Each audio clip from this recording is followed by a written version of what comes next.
Hola, soy Joana Barreto Montoya y el día de hoy quiero darles la bienvenida a nuestro nuevo espacio de podcast Al Revés y al Derecho, un espacio de la Facultad de Derecho de la Universidad Católica de Colombia. El día de hoy tenemos a un invitado muy especial, el doctor Mauricio Uribe Ruiz.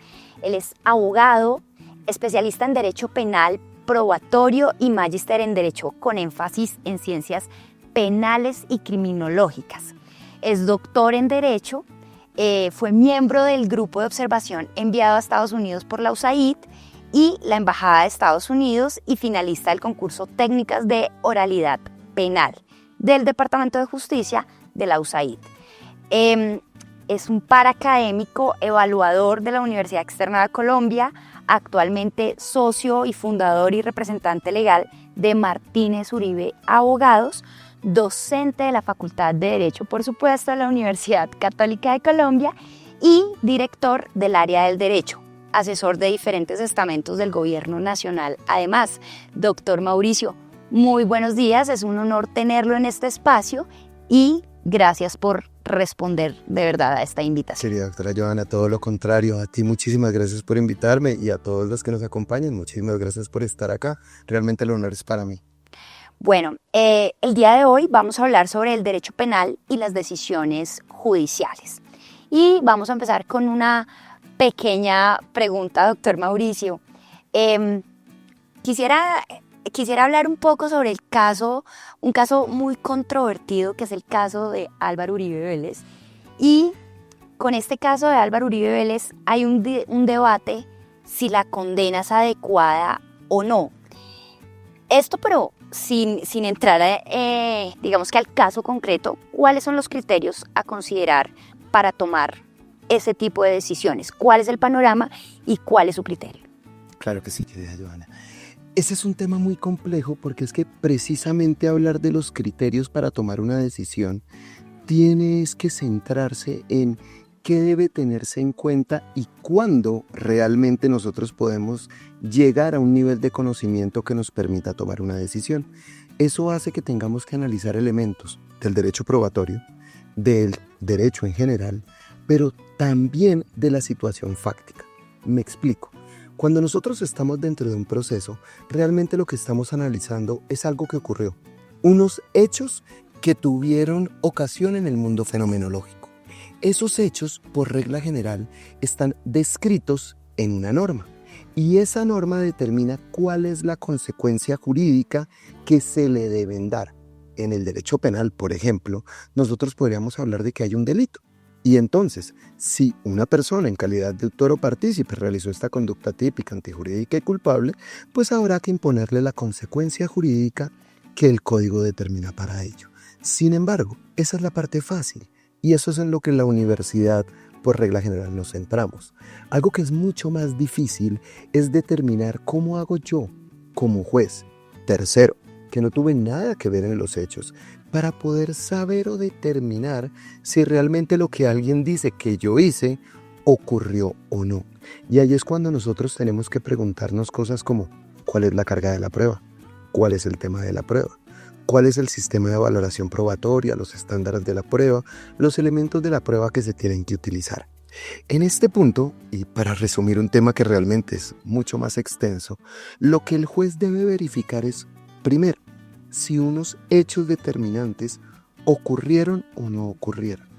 Y eso solo lo puede considerar si ha estudiado todas las pruebas individualmente y en conjunto, siguiendo todo lo referente a la sana crítica, lo cual le permita a él, en un nivel de conocimiento que el derecho determina, por ejemplo, en materia penal, el conocimiento más allá de duda razonable, para decir que estos hechos esta persona los hizo o no los hizo y en qué calidad. Solamente cuando el juez tenga esos hechos perfectamente claros, ahí es cuando él se remite a la norma para ver si ellos están descritos y de esa manera cuál es la consecuencia jurídica que se le interpone, si es inocente, si es culpable.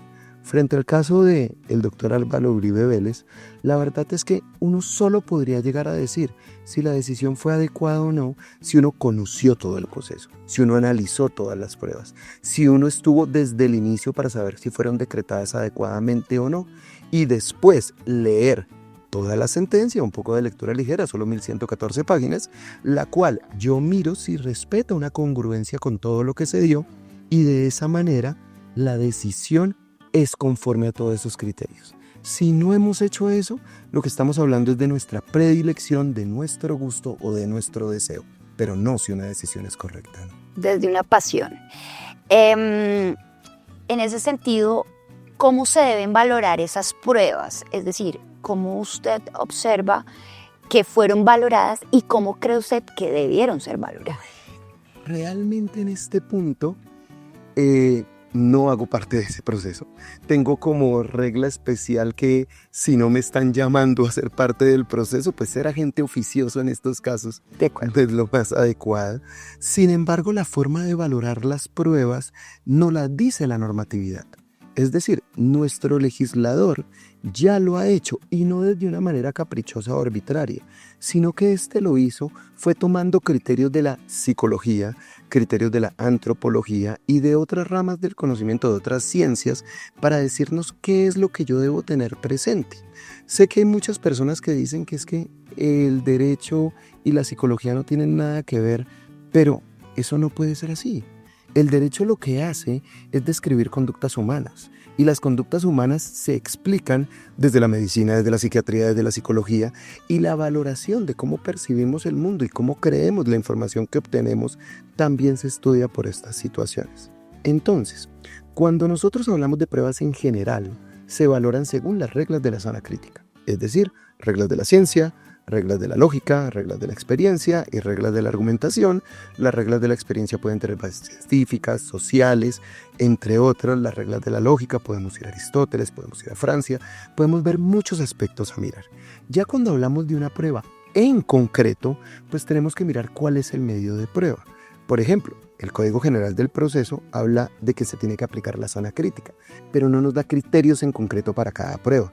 Cosa diferente que sí hace el Código de Procedimiento Penal, pues, religión verdadera, y entonces en ese código sí nos dicen, por ejemplo, que para valorar el testimonio nosotros tenemos que tener en cuenta cosas como la percepción, la naturaleza del objeto percibido, la sanidad de los sentidos, las circunstancias como este fue valorado, además de cómo se comporta el testigo, cómo son sus respuestas, la congruencia, y esa valoración es lo que yo analizo con todos los demás elementos.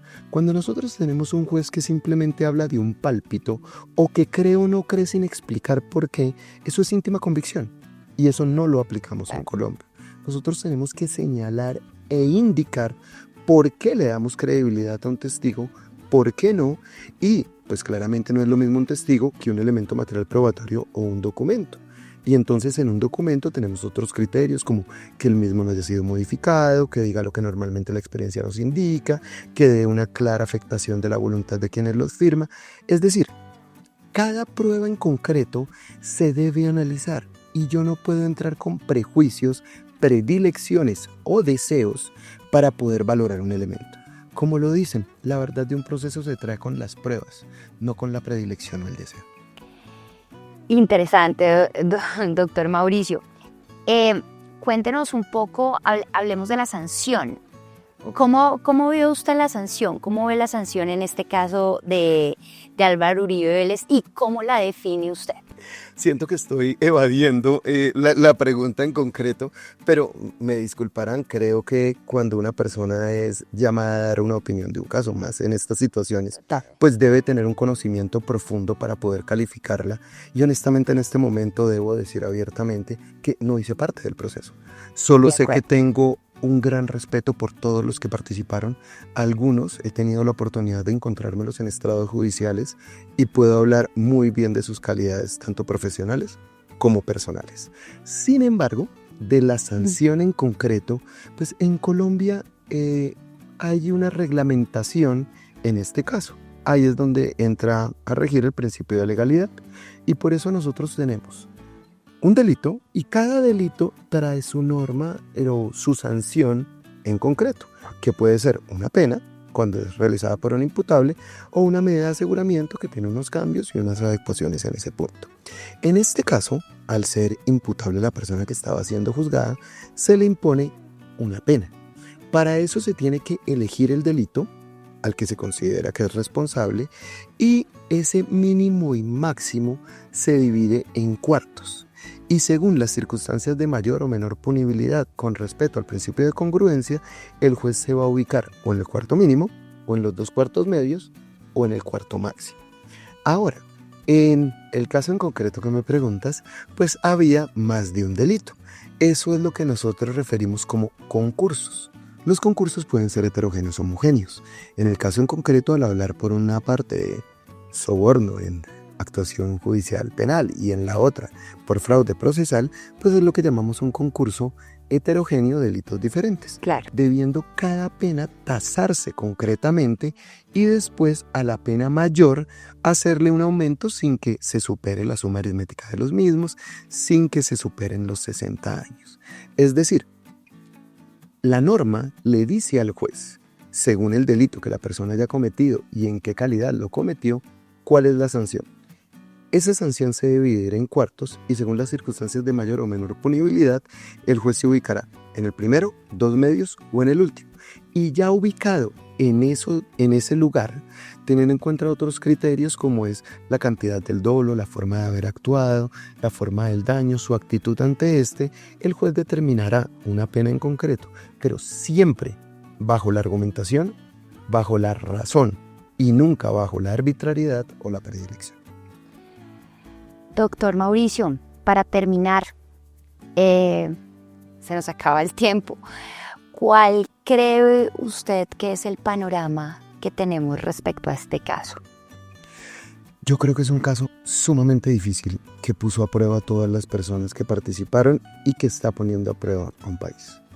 Es decir, es una situación donde más que algo jurídico, lo que se está discutiendo es lo que hay en el sentir de muchos colombianos, en cualquiera de los 2 sentidos. Estamos hablando de sujetos que han sido actores o que han sido actores de la política durante los últimos 30 años. Hay personas actualmente en Colombia que no ven un mundo sin estas personas dentro del panorama político.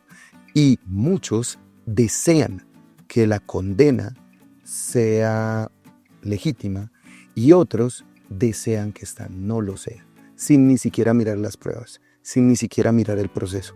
Simplemente es la predilección o el deseo lo que los está llevando a una u otra decisión. Creo que nos está poniendo a prueba nuestra madurez jurídica y creo que es una gran oportunidad para que nosotros podamos realmente concientizar cuáles son las actuaciones que debemos realizar, cómo debemos enfrentar la realidad jurídica del país y cómo debemos articularnos alrededor de una decisión. Independientemente, creo que siempre nosotros debemos tener confianza y seguridad en nuestro ordenamiento jurídico. Podemos cometer errores, pero estoy seguro que la mayoría son personas que están intentando hacer la mejor labor que pueden, de la mejor forma que pueden. Y por eso hay recursos y por eso hay actuaciones. Y debemos todos apoyar y acompañar precisamente ese camino y esa situación. Bueno, doctor Mauricio Uribe, mil gracias por este espacio, mil gracias por darnos esa perspectiva, por abrirnos un poco el panorama desde un punto de vista, una experticia mucho más técnica. Y bueno, esperamos tenerlo en próximos espacios de este programa. También me gustaría que nos invitara, para finalizar, a leer sus artículos en la revista de la Universidad Católica, la revista Novum Ius. Y bueno, mi querida doctora Johanna, creo que solo tengo agradecimientos por la invitación. Realmente es un honor poder acompañarlos en este espacio donde tantos colegas y amigos, a quien incluyo especialmente, están acá, y que si algo de lo que yo pueda decir se pueda tomar para colaborar o aportar al mismo, pues realmente es un honor. Más que leer mis artículos o cualquier situación, los invito a que lo lean, todo lo que puedan, todas las posiciones. Precisamente estamos en un momento donde no respetamos las opiniones del otro, donde si las cosas no son como yo quiero, estamos ante un enemigo y no simplemente ante alguien que puede nutrirnos. El caso del que estamos hablando es un perfecto ejemplo, y por eso mi invitación más que todo es a aprender a ver los puntos de vista del otro, entender que no siempre tenemos la razón y, por supuesto, siempre bienvenidos y agradecido por estar en su casa. Bueno, muchísimas gracias a toda la audiencia. Nos veremos en un próximo espacio de este canal Al Revés y al Derecho. Recuerden que es un programa de la Facultad de Derecho de la Universidad Católica de Colombia. Hasta pronto.